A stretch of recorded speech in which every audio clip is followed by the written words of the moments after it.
Тұрғындарды кәсіпкерлікке оқытуға арналған бағдарламалар шала шарпы іске асырылады.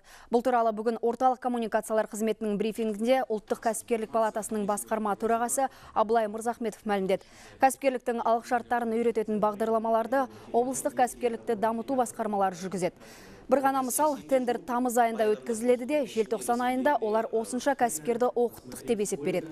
Яғни Мырзахметовтың сөзінше 3 айда адамды кәсіпкерлікке үйрету мүмкін емес.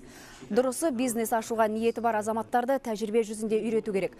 Қазір бұл мақсатта палата өкілдері 100 жобаны іріктеп алып, ауыл кәсіпкерлеріне ұсынғалы отыр. Сондай-ақ жыл соңына дейін палата өкілдерінің құрылтайын өткізу жоспарланған.